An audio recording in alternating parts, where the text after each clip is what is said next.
Welcome to Spectrum Days, the podcast where we ruin our childhood memories of games we used to play. With me, Chris, and my cousin Phil. Hello. What game were we doing today? The Way of the Exploding Fist. I'm so angry with this piece of wood! I've just Googled what those Japanese characters on it mean, and it's not very nice. I can't complete it. Brilliant game. This is it. This is a Spectrum game. What did you play on? Spectrum or Commodore 64? Yeah. I never had a Commodore, actually. No, that's a lie. I did have a VIC-20 at one time, but no, I played this on a Spectrum. Friend's Spectrum on his 48K, pretty early game, 1985. Not that I remember when I played it. This is far too long ago. If we did play it when it came out, I'd have been 10. Did you assume you played it on the Spectrum as well? Yeah, definitely played it. I can remember the cover. I can remember the cassette. Definitely played this one at home. I did play on the Commodore 64 quite often because a good friend had one, and I used to visit him often. But I don't think we played Where the Exploding Fist. Looking on the internet now, seeing the images of the C64 version, it looks pretty good actually. I like the colours. Of course, the sprites are more colourful on the C64. The Spectrum's still kind of monochrome. But I remember it being an amazing beat 'em up game. This is, of course, way before anything like Street Fighter. I think there was a roundhouse kick was the main thing. Yeah. Timing those kicks. We just covered Speedball 2, which now fills me with a bit of dread because was this a two-player game? Was it two-player? Yeah, Was it? It I was. bet it was more fun two-player. Trying to cram two people onto that 48K keyboard. That's I think is the only reason I remember it was two-player. I remember playing it, but I don't specifically remember playing it against other people. But obviously I must have done. That's just the way my memory's working. But I do remember two people trying to cram on the keyboard, so I must have been playing it with other people. Do you think we should describe the game for those that don't know where the Exploding Fist surely is? everyone knows this game. You say that every episode. Oh, I do. That's true. Because every game we're picking is like ones that loom large in our mind as being a good game, and then we find out they're really hard and we can't play them and hate them. I know that's too long a title for the podcast. It won't quite fit in. It doesn't fit in the YouTube thing at the top. If anyone has only just started listening to our podcast, this is where we witter on. This is the section where we try and desperately try to remember what we were doing when we were 10 or maybe 11. I think Chris is a year older than me. Yeah, I was 11 when Where the Exploding Fist came out. Producer John hiding there in the background. You're a year younger than me, so we're sort of a year apart, aren't we? So you were probably 9 or something. He would have been 8. Yeah, or 8, I think. Yeah. So we were all at the age where this would have been definitely the first fighting game that we were playing, which is what it is.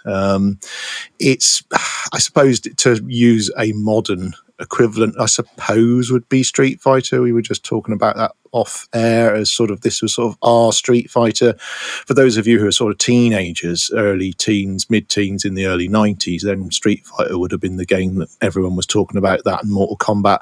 Well, back when we were 8, 9 and 11 or whatever we were, it would have been this game. It was a couple of years before Barbarian and IK Plus, which are other games that we were mentioning off mic.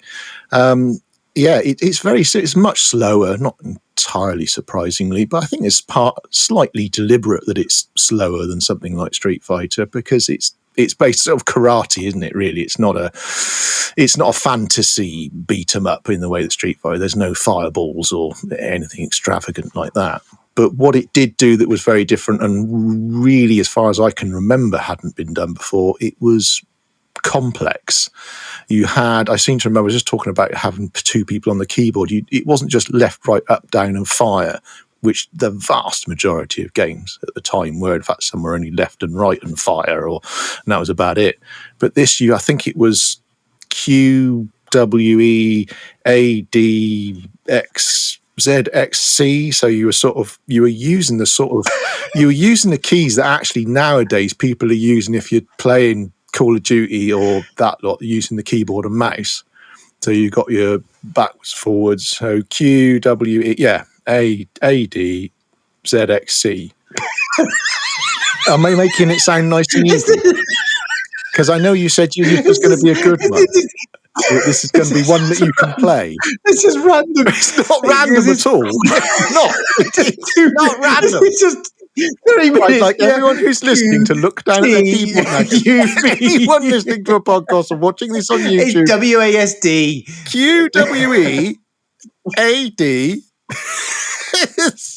QWEADZXC. It's easy, and one was attack. Those are all rubbish. No, it's not. Is that because you got up, left, up, right. Is that left, for right, two? down, Is that left, because of down, two-player? down, right. So you've got all the corners. So you got backwards and but forward. all squished to the left-hand side of the keyboard. Yeah, so you could fit another person over the other ruddy side. Yeah.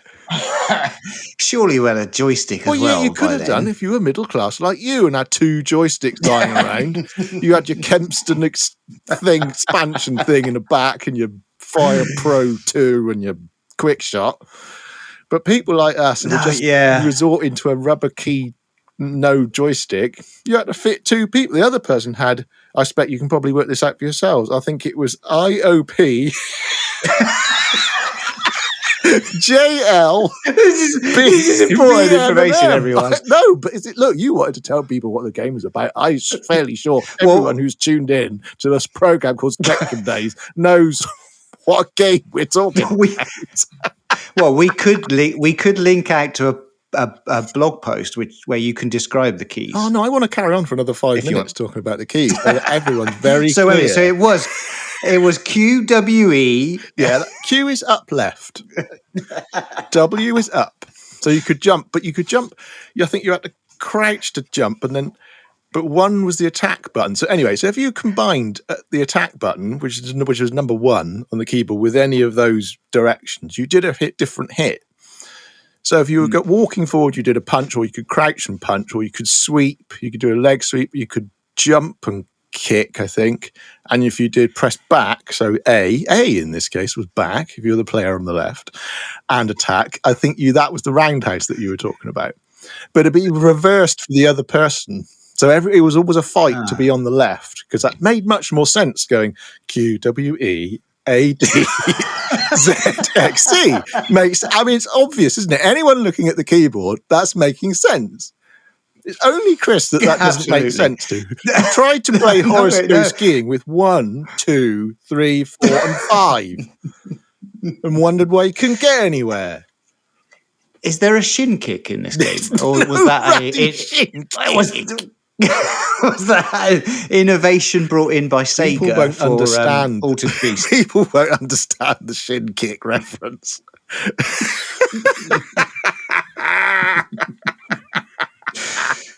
Best shin kick implementation is in Altered Beast. Altered Beast. If anyone wants to check that out, you will then understand the beauty of the power of the shin kick. Do you know, in your extensive research, have you found out much about where it was made and who published it? Yes, it was those clever, plucky chaps in Australia. Melbourne House again. It was. Yeah, so this has kind of blown my mind. I guess as an 11-year-old, you don't really take much notice of those sort of things. But I probably thought that Melbourne House was just some kind of British kind of invention. You thought it was like Melbourne outside of Swindon, did you? The little hamlet of Melbourne. It's like, I didn't realise all these games were being made in Australia. I wonder, because, of course, the Horus trilogy also was developed in Australia. Indeed. So what was happening? Well, they had 3 people over there who could make games. So they were just producing all the games and selling them to us POMs. because we were into Yeah. games. I don't know. I think just bedroom coding and things. Obviously, there must have been a scene over there. I mean, hopefully, so some miracle that this goes out beyond 2 or 3 people that listen in Britain to our podcast or watch our YouTube videos, that someone in Australia might be able to answer your question and give us some idea as to whether the bedroom coding scene was as well, massive as it was over here. If people don't know what we're talking about, basically by bedroom coding, we just mean there was lots of young people who got hold of Spectrums or indeed Commodores or Amstrads or Dragon 32s and were making games and then selling them to the eager production houses and who were happy to produce the blooming things. But I mean, it did very well, this game. I mean, it obviously Melbourne House had a bit of a hit with it, to say the least. Do you have an old magazine with you that you can? I sadly don't know, but I did look up in my extensive research, Wikipedia, 93% in ZAP, so that presumably would have been the Commodore 64 version, and 92% in Crash, so only 1% in it there, chaps. So not a lot. Nobody had a bad word to say about it particularly. I think it came out on the Amstrad as well. Yeah, Amstrad as well. Probably something else. It probably came out on a few other things, I should thought. But so we don't know. We don't have an official replayability score. No, we don't know. I don't know whether there's any difficulty settings on this one. You could play it for hours and hours and hours. Yeah, you might have to con your kids into playing this one against you to get the full. Oh God! I know. I don't know how well that'll go down. The Sinclair C5 was launched around at the same time. I know. I'm surprised about that. He must have been very busy, Mr. Sinclair, taping all these games, sending them out to everybody, and launching the first usable electric vehicle. Yeah. Yeah, for our younger listeners out there, Sir Clive Sinclair was the original, Elon Musk kind of character, right? It's uncanny, yes. He does actually. He does quote him, doesn't he? That he's aware that Sinclair basically came up with the Tesla idea format well before he did. Yes, 1985. I was very busy launching the C5, inspiring future people like Elon Musk, who wasn't even born yet, I don't think. Yes, well ahead of my time, I was, and I didn't really have time for things like The Way of the Exploding Fist. What a stupid name. I came up with Yar Kung Fu, much more sensible name. I completed that. The C5 is more exactly like a Tesla, right? I mean, apart from the touchscreen, the touchscreen wasn't as good in the C5, I believe. Yeah, back in the 80s, we were all driving around an electric C5. With resistive touchscreen rather capacitive. Yeah. But in your show notes, you've got the C5 is launched, but then also the C5 ceases production. Yeah, so I know. I kind of put that in as a little joke. I thought that was rather hilarious that it got launched at the beginning of the year, and then EastEnders begins. The miners' strikes come to an end. Brothers in Arms comes out. Hole in the ozone layer is discovered, and the Sinclair C5 ceases production. And then what a year 1985 was. Coming back to the game, I've got some fond memories. I think I can't remember it being frustrating at all. Brave words. I can remember it being quite sort of smooth. I can't remember. Yeah, I think you can pull off the roundhouse kick fairly easily, right? It's you press 1 and A. Wait a minute. I need to note that down. Yeah. Because you won't be able to find the instructions on the internet. You've got to do everything from memory. Yeah. What about the music? Can you remember the music? I was going to ask you that. I cannot remember a single thing about the sound, music-wise, other than the sound effect of the hit and the person falling. which I'm fairly sure was something which like. was Isn't it good? Yeah, that is quite. I think you'll find it's quite an accurate impression. So, any more memories of the game? The only last memory I actually, genuine memory, the last memory I have, right, the only other memory I have of this game is the loading screen is supposed to be an imitation or copy of the cover, which people are it's probably on the screen now if you're watching on our YouTube channel, the cover. But when that builds up, I'm sure you're aware on the Spectrum, it sort of builds line by line. And they've sort of rather failed with his face. It's supposed to be a man sort of punching the sign, and he's sort of, he's got a sort of contorted face going, yeah! And it looks like he's had an accident. No! I haven't soiled myself! It's not my fault that the programmers of the ZX Spectrum version of this game are terrible at making a loading screen! I'm just still terribly angry with this bit of wood! Rather than punching something. And I always remember laughing. Me and my friends laughing hysterically at how bad the loading picture was, which of course you had to stare at for 10 minutes. I mean, is burned into my brain. We would never have seen anything like. I don't think in the arcade there may have been something, but it's not an arcade game, right? So this was playing this on the Spectrum back in those days, being a 10, 11-year-old. This would have been a completely new experience. Yeah. And I think... according to Wikipedia, it borrows heavily from Data East's arcade game Karate Champ, of which I must admit when doing this research, I'd forgotten what Karate Champ was. When I clicked on and looked at what Karate Champ was, I was like, oh yeah, that one. Which I think got a conversion on the NES, and actually, funnily enough, mentioning the NES, this did get made for the NES, Way of the Exploding Fist, but it never came out. So it would have been probably a lot more popular had it actually made it out onto the NES. But anyway, there we are. Well, maybe that's a good moment to pause. Yeah. And go and play the game. So if you want to play along, folks, this is how it works.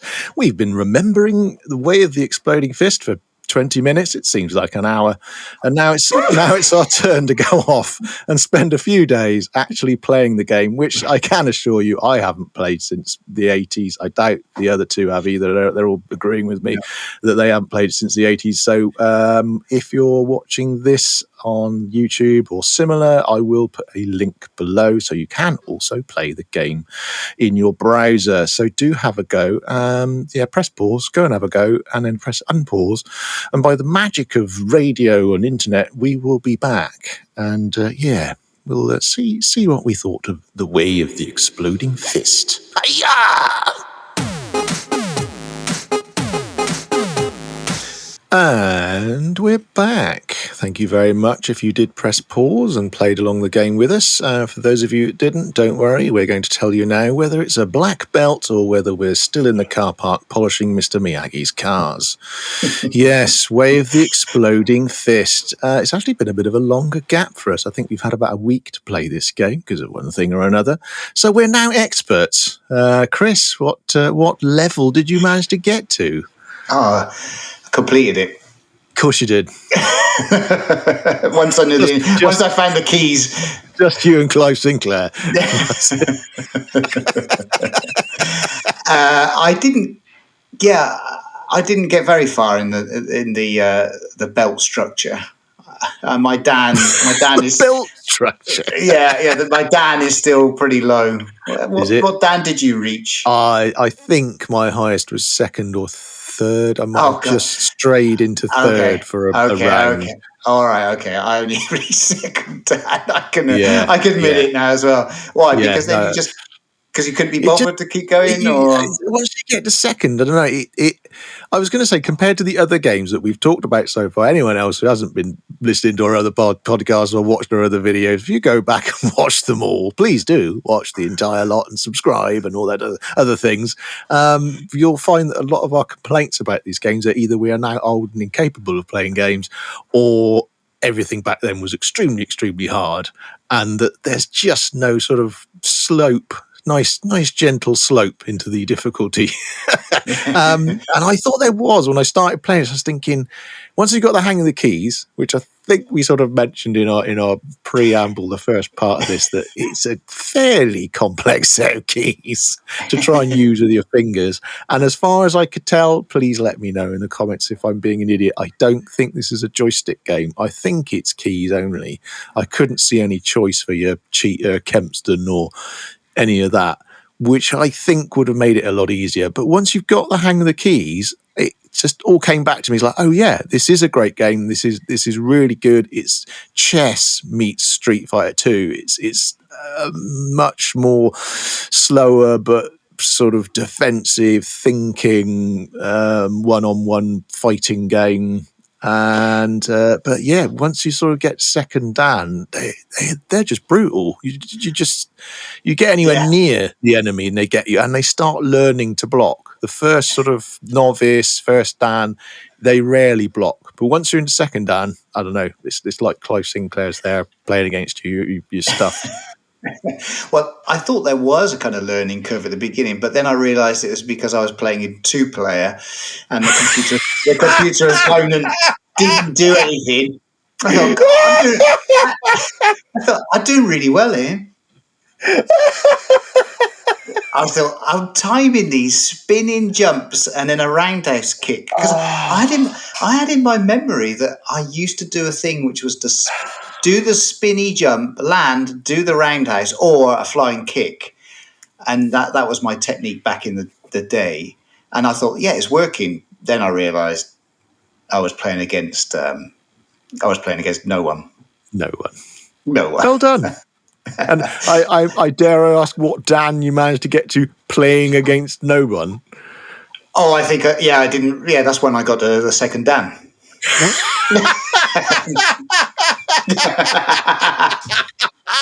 So I got to second dan playing against the AI. You got to second dan playing against nobody.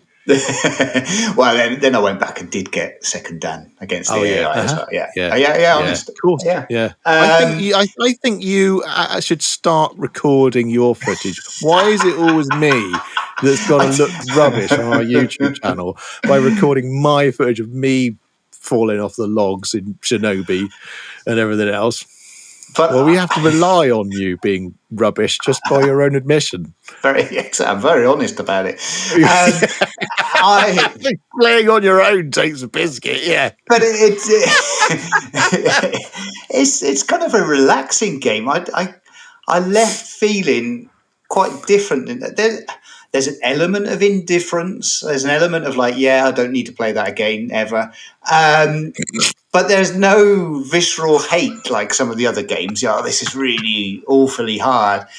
It's kind of relaxed. It's quite strange. There's no game. I don't think there's any fighting games like it now where it's one hit. And so it's kind of, like you say, it's that kind of more chess-like, tactical combat. It is, it's very tactical. You could defend. I like the way it just feels like, you've got to press the key and the fire key at the same time to activate that move you're going to do. And you've got the roundhouse, the flying kick.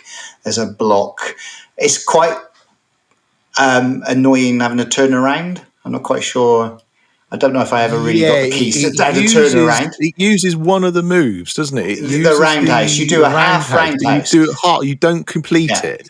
Yeah. Because I must. When I started playing it, I forgot. This is the reason why we're doing a podcast is that once we talk about it and then now we're actually then playing it, there's all these things that I just completely forgotten.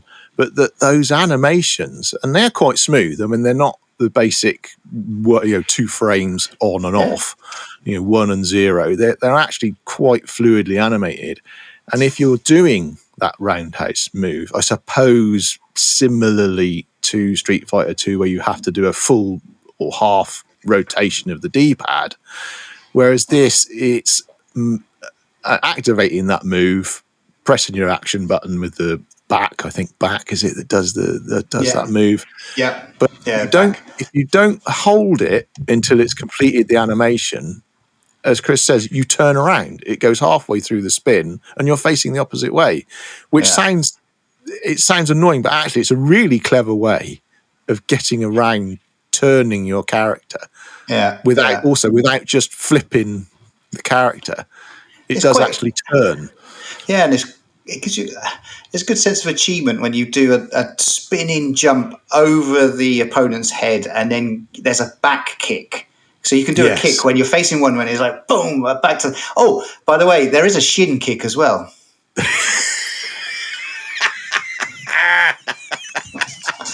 There is a shin kick. That gives it an extra star. Kick. I presume they were playing this on import in Japan. The people who designed Altered Beast and wanted to pay homage to Where the Exploding Fist by including a shin kick in Altered Beast. And the brilliant theme tune music. Well, it's brilliant. How does that go, Chris? I could definitely remember that one. Yeah.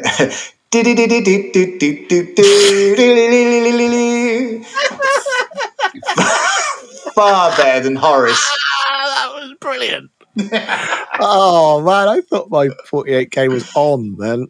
Well, could you and the sound effects, the punches, the kicks? How did they go, Phil? I'm very pleased to say that my memory was correct. Yeah. I did it almost exactly as it was, almost exactly. Yeah, but that just shows how much we used to play this back then.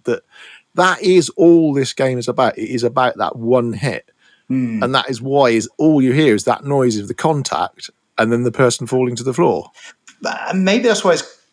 Like I said, it's kind of relaxing. It's not a furious button masher. There's not a lot going on. There's no background music. I found it quite relaxing. I thought the animations. I love the animation, but there isn't much else that goes on. You play it, play against a couple of enemies and not much. I think, again, probably like some of our other podcasts, I don't know, this one's coming after. I think we've looked at Speedball, I think, prior to this, which, again, was another of those games really wasn't designed for one player. I would say it's certainly. I think this has done a better job of being a one-player game, than Speedball did, or certainly the original Speedball anyway, perhaps Speedball 2, there was a bit more depth to it, but I would happily pick up and play this over and above, I think, Speedball. No one would ever think that, right? If anyone, whoever's listening now, if they haven't heard us talk about Speedball, they're screaming at you.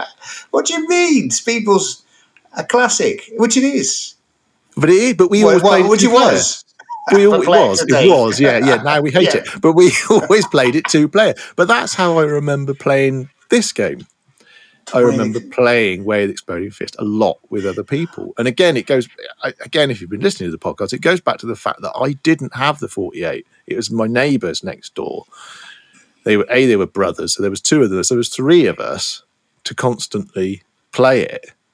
Winner stays on, or whatever it was we used to do. So I remember predominantly playing this. There was always at least one other person available to play it with. By the time I got my Spectrum, which was the +2, I don't think I even owned this game. I don't think it was old news by then. Yeah. Well, I was playing sort of Renegade and Target Renegade. If I was going to play a beat 'em up, I was on to other games by then. Yeah. Well, I did encourage. Got my son, a teenage son, to play Where the Exploding Fist against me. We tried to recreate that experience of 2 people crowded over the same keyboard. Unfortunately, I didn't have a rubberized keyboard to use. But he just, I think he just found it. quite. He found it really infuriating. Actually, he's like, he couldn't get the moves. He couldn't.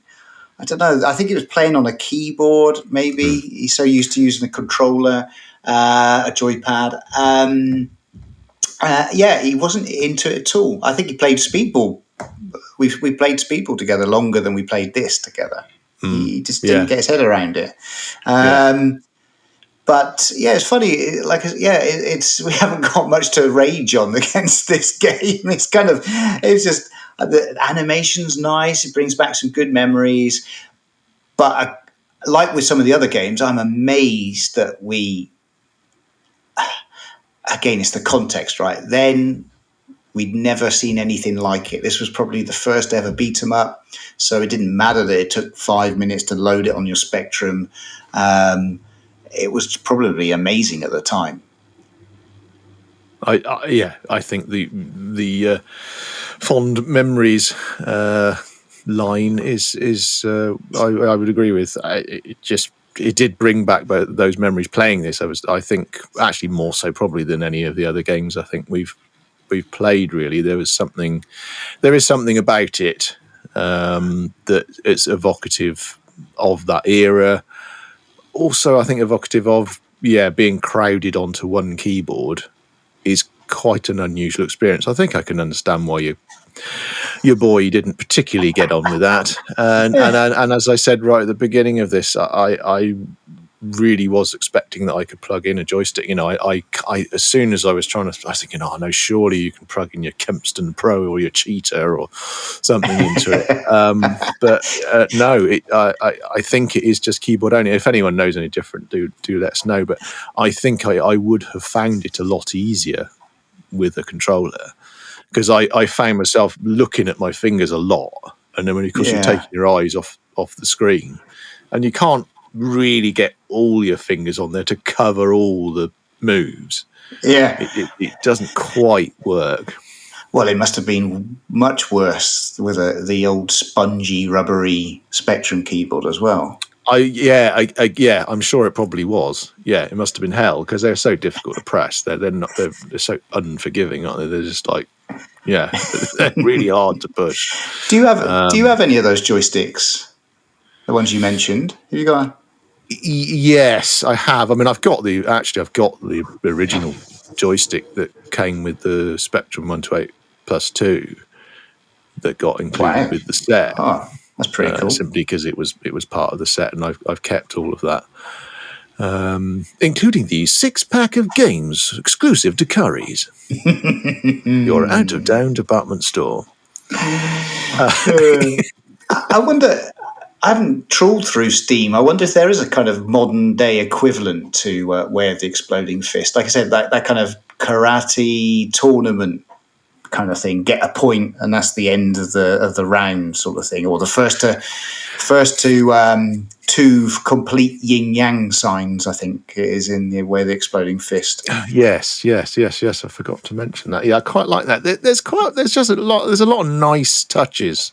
In the game. I don't know what you're saying about it being relaxing. I mean, the backgrounds, obviously in quite poor 8-bit renditions of Japanese-themed backgrounds, but you have got the sort of the mountains in the background, and I don't know what those things are, the sort of cross-T things, I don't know what they are, Japanesey things in the background. And there's always a man, isn't there? There's always the sort of master, either sort of sat cross-legs, or sagely watching you, or then it moves into the dojo, doesn't it, when you get like first Dan? No, I am not master.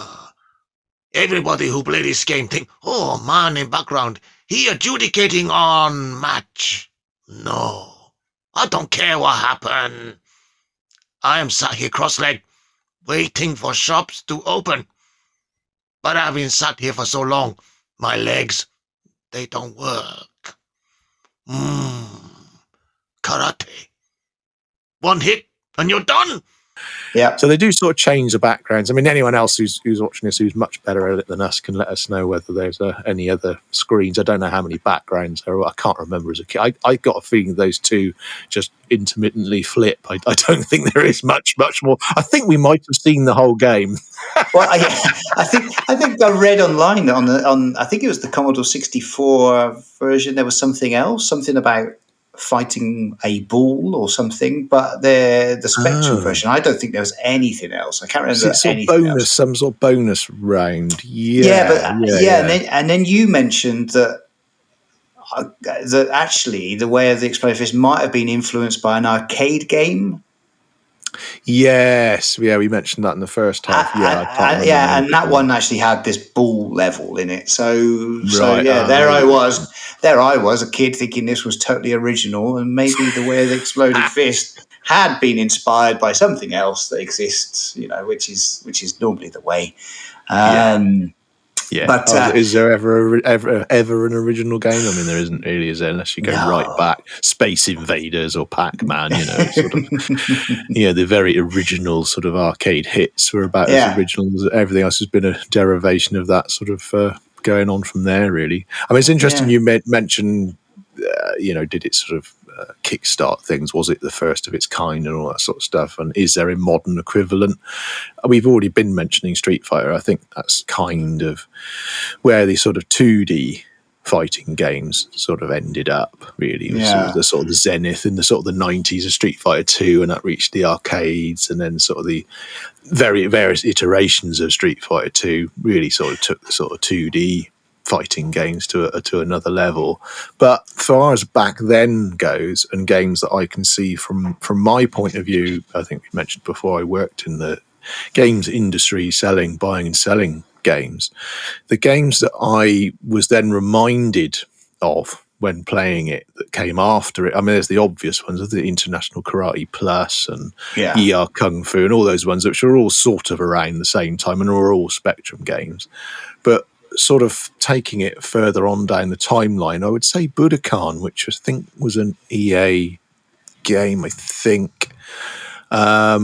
which was very similar and very similar aesthetically. I'm not surprising with the name Budokan. So that was more like the sort of summer games, winter games type things where there was actually different events and you would travel from one to the other. There was sort of a screen with sort of different dojos, and you'd go and do kendo in one or karate in another. And I think there might have been a weapons one, which might have been nunchucks or nunchaku. And then I think once you'd practiced all your sort of arts, you'd again go to Budokan and you'd get on the train. You'd actually see the train go, and it'd be going through all the sort of pink blossoms that sort of a mainstay of sort of the views you get in Japan and things. And then you'd be at the tournament, and then it was like where the Exploding Fist, it was all about progressing through the tournament. And that was a great game. I loved Budokan. That was one of the games I didn't just play in the shop. I actually think I did actually buy that and played that on at home as well.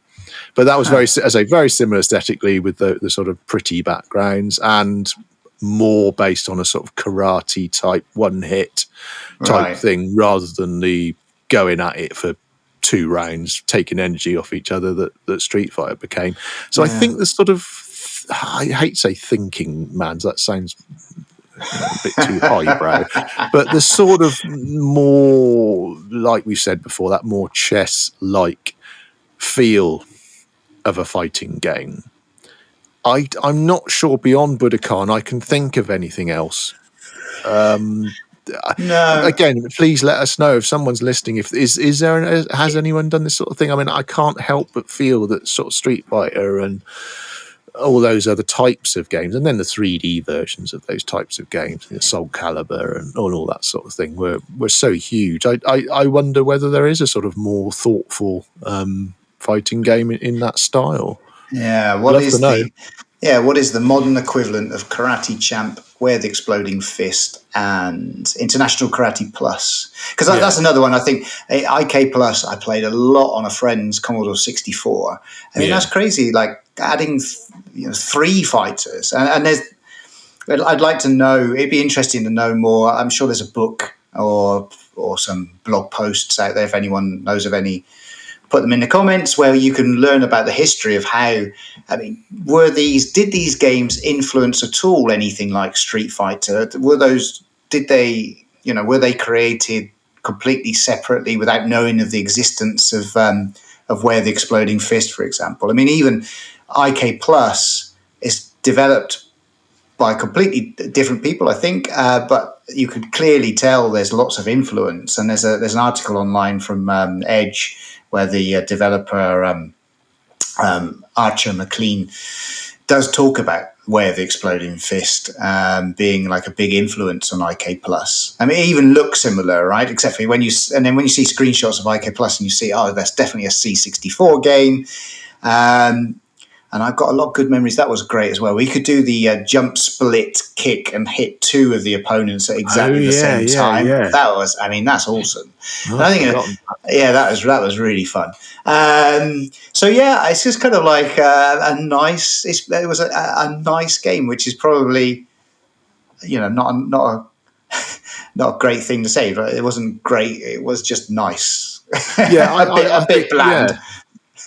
I've come away with a happy feeling from playing Where the Exploding Fist, and not a disappointed feeling that we have done with some of the other games that we've looked at. And I think again, we're probably being slightly unfair to the games that we've looked at, because they've all been very good games, and we have said that they're all very good games. We are just bitter old men who really can't play games anymore, and we're not too sure that we ever could in the past. We're now having existential crises about whether our childhoods were actually really rather terrible, and we're only just realizing it now as we stroll headlong towards our 50s. we can't cope with modern gaming or gaming from the past. This hobby we spent our life and money forward into find actually it's rubbish. We're no good at any of it. I've recently been spending far too much time playing Marvel Snap on the iPhone. Oh dear! Oh gosh, yeah. So a card game is more my speed at the moment, I think. But I mean, I don't think there's much more to say on this one. I think Ashley, we can. Probably just wrap it up, right? I think so. I think it's a winner. Winner, chicken dinner. Yeah, whatever that means. In fact, I've just had a thought. I've just been reminded of another game I'd like to look at some point, and that'll be Chaos. Ooh, wait a minute. Chaos? I need my memory being jogged. There's Julian. Is it Gollop? Ooh. They're your wizards. Yes. That's for some reason similar in style, that it's that sort of relaxing, thoughtful, chess-like. Oh well, but so like a turn-based. Yeah. Well, I think so. Rebel Star. It's the precursor to all those. Yeah. It was his first game. Which actually, anyone else out there is interested, that's actually available on Android. I've been playing it on my phone, actually, amazingly. Someone's done a nice reproduction of the Spectrum version. Oh, I didn't know. I've just done a quick search, and I didn't realise that it was published by Games Workshop as well. No, I think they asked him to do it, I think. Because now... I definitely remember playing Lords of Chaos, which may have been on the Amiga. Yeah, well, it came on everything. I played on the Spectrum, Lords of Chaos, but that was where you could actually go around and you sort of moved around an area. You could make spells in a cauldron, and it was a bit more open world. Yeah, no. Maybe I did play on the Spectrum as well. Looking at the screenshots, Lords of Chaos, but I can't remember playing Chaos. Really? Interesting. We'll have a look at that. I love Laser Squad. I was only talking with you, I think, a few weeks ago, saying about Laser Squad. That I wish that Laser Squad Nemesis had done better than it did, because that was a very innovative idea for a game.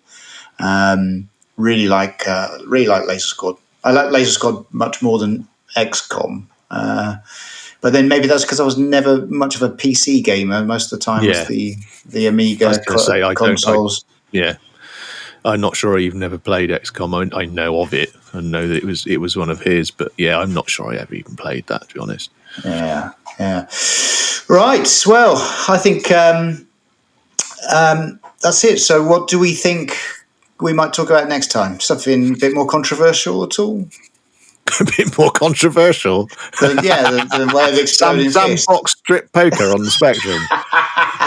Oh, yeah, it's me, Sam Fox. I'd love for you to talk about my game. Ooh, I mean, there's nothing better than looking at the pixelated versions of me that the ZX Spectrum can recreate. It's like being there, isn't it, lads? They don't look like that anymore. That was a great game. I say game. Barbarian, another beat 'em up where you could chop someone's head off. I mean, geez. Yeah, Maria Whittaker on the front cover. There you go. Yeah, I knew you'd remember that. Ah, the good old Spectrum. It's always titillating in its 8-bit pixelated glory for us young lads.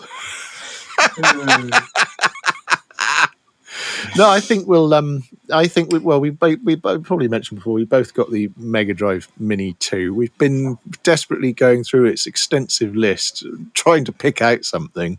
There's so many things on it. Phil hasn't let me play anything yet. He's got to reserve it. No, you can't play that. We might look at that. And then he goes, "Oh, I want to play this." No, you can't do that. We might. I haven't even plugged it in. Well, here's our opportunity. So I think, partly because we both think we remember it, and it's got a couple of different versions on here of it. It's got sort of an updated version. Anyway, Space Harrier 2. I think we should look next week at Space Harrier 2. Welcome to the Fantasy Zone. Get ready. Space Harrier 2 is perfect. Well, Thanks, Phil. Nice one. Bye, everyone. Bye.